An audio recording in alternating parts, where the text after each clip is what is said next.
thank you buat kalian yang udah klik video ini. Dan di sini tuh aku mau ceritain kejadian di India di mana mertua ngebunuh menantunya. Kenapa bisa sih? Oke, let's do the story.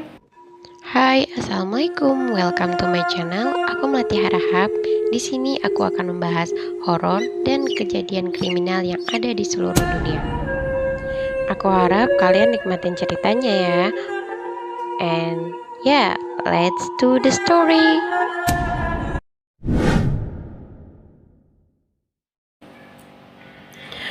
Oke, jadi pertama aku kenalin dulu. Namanya ini pertama Rudra. Dia itu lahir pada tahun 1985. Dia merupakan anak sulung dari Bapak Fir dan juga Ibu Fatima. Dia itu punya adik namanya itu Kabir.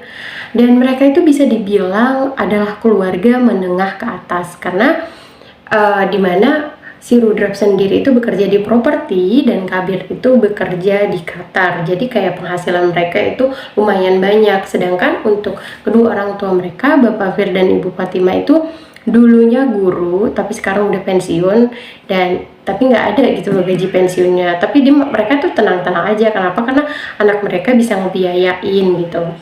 Ya untuk kebutuhan sehari-hari, kebutuhan apa pokoknya anaknya gitu yang ngasih. Kemudian si Rudra ini sendiri selain dia bekerja di bidang properti, dia ini juga bekerja sebagai penyanyi gitu loh. Kayak seandainya ada acara festival ini atau ada kegiatan ini, dia itu diundang karena suara dia bagus gitu. Dan selama dia bekerja sebagai penyanyi ini, tapi ini pekerja sampingan ya, itu ketemu sama yang namanya perempuan Aditi. Dan selama mereka sering ketemu, sering kerja bareng, akhirnya mereka kayak falling in love. Dan pada umur 25 tahun akhirnya mereka menikah gitu. Di situ keadaannya itu happy-happy aja gitu. Ibu Fatima dan juga Bapak Fir itu bahagia gitu, kok sayang kok sama menantunya. Pokoknya keluarganya itu kayak ibarat kata menantu dan mertua yang harmonis gitu. Terus pada tahun 2010 mereka itu dikaruniai anak pertama gitu. Terus tahun 2019 itu si Kabir balik lagi ke India dan dan dia itu nikah sama ya perempuan India juga. Di situ pestanya tuh bener-bener yang meriah gitu loh, bener-bener yang gede ya, namanya juga orang kaya gitu. Terus siapa itu udah selesai acara nikahannya itu si Kabir balik lagi gitu, ngebawa istrinya ke Qatar. Pokoknya semua itu berjalan happy-happy aja gitu. Tapi tahun 2020 kita tahu semua kalau itu adalah pertama kalinya ada corona gitu di seluruh dunia. Di situ kayak si ekonomi mereka ini udah mulai terguncang, terutama Rudra. Perusahaan dia itu awalnya kayak mengurangi karyawan, terus gajinya diturunin, oke, masih nggak apa-apa, sampai akhirnya perusahaan itu tutup gitu. Dan si Rudra nggak ada penghasilan lagi. Sedangkan si Aditi dia itu PNS dan ya masih kerja, kadang ya WFH, kadang ke kantor kayak gitu. Otomatis kayak biaya kredit rumah, kredit mobil, terus biaya untuk orang tuanya Rudra, kan selama ini Rudra yang bayarin. Jadi itu tuh kayak semua Aditi yang biayain gitu. Terus ya Aditi juga ngebiayain orang tuanya. Di situ pokoknya gaji PNS dia itu harus bisa untuk kredit, harus bisa untuk orang tua Rudra, harus bisa untuk keluarga dia, dan harus bisa untuk kedua orang tuanya. Di situ tuh kayak si Adi tuh nih udah mulai kayak bisa dibilang error gitu loh, karena kebanyakan beban pikiran. Dan di situ dia tuh mulai sering marah di rumahnya, kayak apa yang dilakuin Rudra itu udah nggak yang semua salah gitu loh menurut dia. Kayak seandainya si Rudra lagi nonton TV, dia bilang gak usah nonton TV, ngabisin listrik. Terus kayak mertuanya lagi nyetrika, dia nyindir, ngapain sih nyetrika, kan cuma di rumah aja, ngabisin listrik aja. Pokoknya apapun yang dilakuin keluarganya itu bener-bener yang salah aja gitu. Kayak kalian itu numpang ngabisin duit banget gitu loh, dia nyindir kayak gitu. Kan si Rudolf ini awalnya dia ngajak kedua orang tuanya ke rumah itu biar niatnya menekan biaya pengeluaran, karena kalau dia mikir, kalau orang tua aku tetap di rumahnya, mereka kan bakal bayar listrik, bayar air, terus biaya untuk makan sehari-hari. Kalau di rumah aku kan bayar listriknya ya cuma sekali, bayar airnya ya juga cuma sekali gitu. Niat hati dia nih biar menekan angka pengeluaran, tapi di situ malah terjadi cekcok gitu. Terus itu Bapak Fir dan Bapak Fir dan juga Ibu Fatima itu kayak masih yang sabar kayak gitu kan. Mereka juga tahu kayak mungkin ya kan anak mereka juga udah nggak kerja, cuma menantunya doang nih yang kerja. Sampai akhirnya nih beberapa bulan kemudian si Kabir pulang dari Qatar, dan di sana ternyata di perusahaan Qatarnya itu juga udah tutup. Dia mau nggak mau pulang lagi ke Mumbai, dan di sana itu si Rudra bilang gini, ya udah tinggal di rumah aku aja, karena dia tahu kayak adiknya ini udah nggak ada uang lagi untuk penghematan, daripada tinggal. Niatnya Kabir pertama tuh mau tinggal di rumah orang tuanya aja, kan orang tuanya kosong, rumah orang tuanya kosong gitu kan. Tapi akhirnya oke deh, mereka pindah di rumah Rudra.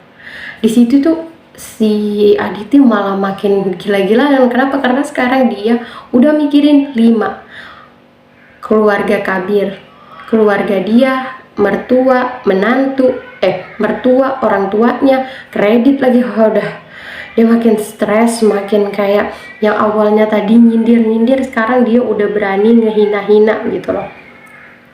Dan gak sampai situ, si Kabirnya juga si Rudravnya juga kena corona. Dan di situ si Aditi udah makin gak bisa berpikir yang logis lagi gitu loh. Tambah banyak memang gitu loh, kayak pemerintah bakal ngebiayain orang-orang yang kena corona, tapi nggak 100%, karena ada beberapa obat yang harus ditebus sama yang sakit ini gitu. Dan di situ kan si Aditi lagi yang bayar. Oke, di situ selama Rudra di tempat perawatan itu, dia pokoknya sama keluarganya Rudra itu bener-bener yang marah, bener-bener yang ngehina-hina gitu. Sampai akhirnya ada satu hari itu dimana dia ngehina ibu mertuanya, dan Kabir ngerasa nggak senang gitu loh, kayak ibunya dihina-hina. Dia kayak ngelawan sama si Aditi. Terus si Aditi bilang, ya udah sana kamu keluar, lagian kamu di situ kayak di sini tuh bikin susah, belum lagi anak kamu suka nangis, istri kamu lagi di sini, pokoknya bikin susah gitu loh keluarga kamu itu. Di situ si Kabir ngerasa marah, langsung bilang ayo, dia langsung bawa anak sama istrinya ke rumah orang tuanya gitu, yang kan rumah orang tuanya kosong nih. Nggak beberapa minggu nih, mereka tuh sering nih balik lagi nih keluarga Kabir ke rumahnya si Aditi, kayak makan, kayak ini, sampai akhirnya mereka memutuskan untuk benar-benar balik lagi ke rumah Aditi. Kenapa? Karena ternyata aliran air itu udah diputus, soalnya keluarganya itu belum bayar 6 bulan gitu. Jadi di rumahnya bapaknya ini udah gak ada listrik, gak ada air, bener-bener yang susah. Yaudah akhirnya baliklah ke rumah Aditi. Kabir itu udah pernah kayak mau pergi gitu ke rumah orang tuanya istrinya namanya Kasbi. Tapi ternyata orang tuanya Kasbi juga lagi susah, nelpon adik-adiknya Kasbi gitu, kayak mau minjem duit atau apalah gitu. Tetap nggak ada yang bisa nolong, karena di saat itu posisinya semua orang juga lagi pada susah gitu. Cuma bisa nyelamatin diri masing-masing aja, keluarga masing-masing aja gitu.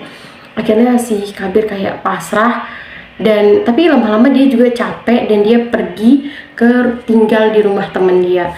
Kasbi sama anaknya itu ya tetap tinggal di rumahnya Aditi. Oke, terus ya pokoknya cekcok tiap hari, penghinaan tiap hari. Di situ juga karena Aditi itu udah yang stres gitu loh, kayak apa, pendapatan sama pengeluaran dia itu banyak banget. Mana yang harusnya menurut dia itu kayak yang capeknya dia ini kayaknya rata-rata cuma untuk keluarganya si Rudrak gitu loh. Dia udah lelah mental lahir dan batin di situ. Sampai akhirnya dan Fir, Ibu Fatimah, yaitu orang tuanya si Rudrak, juga udah mulai lelah juga, udah mulai sakit hati gitu sama penghinaan yang dikasih sama Aditi. Mereka tuh kayak yang ngerasa kayak aduh ini dihina banget sih, kok kita kayak yang bener-bener nggak ada harga dirinya lagi ya di depan menantu kita. Akhirnya mereka punya rencana buat ngebunuh Aditi, tapi mereka itu nyari siapa nih yang bisa ngebunuh menantunya ini. Akhirnya mereka cerita sama tukang kebunnya, dan tukang kebunnya yang ngedenger itu tuh kayak kasihan banget sih, kayak mantan majikan aku. Oke, saya bantu pak, kata dia gitu. Terus malam-malam tuh, suatu malam kira-kira jam 11 malam kan, akhirnya orang-orang tuh udah pada ke kamarnya masing-masing gitu. Kayak anaknya Aditi tuh 2 orang tidurnya di bawah, jadi rumah mereka itu lantai 2. Pokoknya yang kamarnya di atas itu cuma kamar Aditi sama Rudra. Pokoknya anaknya udah tidur, terus si Kaspi adik iparnya sama mertuanya itu udah pada ke kamar masing-masing. Tapi mertuanya ini nggak nutup pintu belakang sengaja biar nanti tukang kebun mereka itu masuk buat bunuh si Aditi. Itu ya udah gampang aja. Udah, akhirnya si tukang kebun ini naik ke atas dan di situ dia ngebunuh si Aditi. Udah setelah dia ngebunuh Aditi, mertuanya tuh juga naik ke atas dan mereka bingung, ini nih mayatnya kita mau apain nih gitu, biar kita nggak ketahuan. Akhirnya mereka bawa mayatnya si Aditi, dipotong-potong dan mereka malam-malam itu juga ngebuangin tubuhnya si Aditi itu ke berbagai daerah, nggak di satu tempat gitu loh. Maksudnya kayak agak jauh-jauhan, pokoknya dibuat berjarak gitu. Tapi pas mereka lagi ngebuang itu, ada warga yang ngeliat, terus mereka kayak yang heran gitu, ini orang-orang kenapa nih buangnya tengah-tengah malam gitu. Terus dan mereka ngecek apa sih yang mereka buang, dan setelah mereka ngeliat ternyata itu tubuh manusia. Nggak lama kemudian mereka langsung telepon polisi, dan polisi datang ngecek itu tubuh manusia itu, dan mereka ditangkap gitu. Kenapa? Karena kan udah ketahuan banget ini nih siapa yang buang gitu, udah bisa langsung ketemu di saat yang sama itu, dan mereka dibawa ke kantor polisi. Di situ Ibu Fatimah histeris banget, dan dia ceritain apa yang terjadi. Dia bilang kayak yang, kami tuh udah terlalu sakit hati, kami tuh udah terlalu capek sama hinaan menantu kami. Akhirnya Bapak Afir ngomong gini, ini adalah rencana saya gitu. Istrinya bilang, enggak, ini enggak rencana dia, ini rencana kami.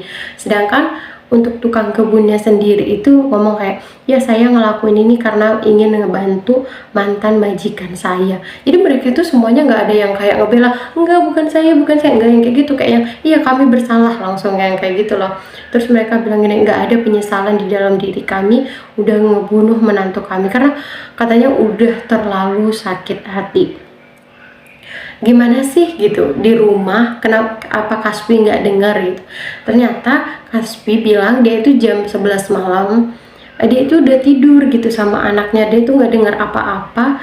Tapi di jam 2 malam dia kebangun karena anaknya si Aditi ini nangis kayak mau ketemu ibunya.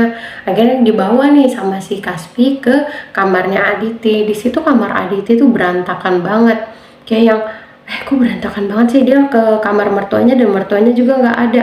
Itu jam 2 pagi kan, tapi dia nggak tahu kenapa dia kayak mau nunggu aja sampai akhirnya jam 5 dia nelpon polisi, kayak dia udah khawatir ini kakak ipar aku sama mertua aku kemana gitu.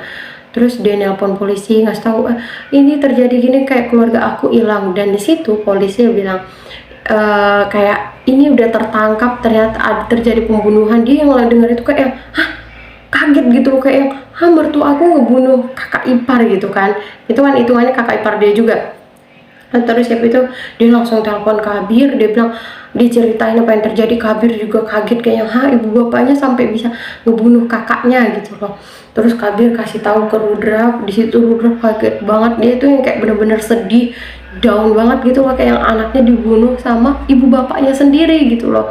Dia tuh ngerasa kayak yang kasian banget istri aku gitu, selama ini capek mikirin semuanya sendiri gitu kan. Bener-bener dia mikirin sendiri, soalnya nggak bisa lagi gitu loh, kayak yang si Rudraknya nggak bisa diandelin gitu loh kalimatnya.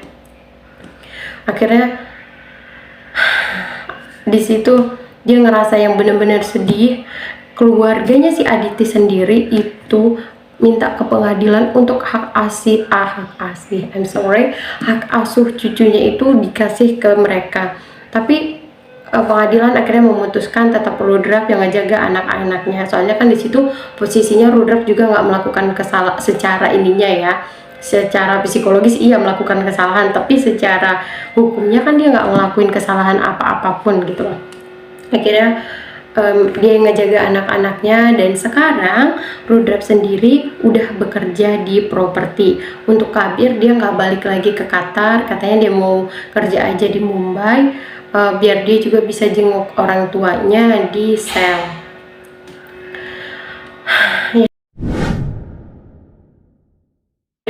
Ini cukup berat ya guys ceritanya, kayak yang aku udah bingung juga nih siapa yang salah.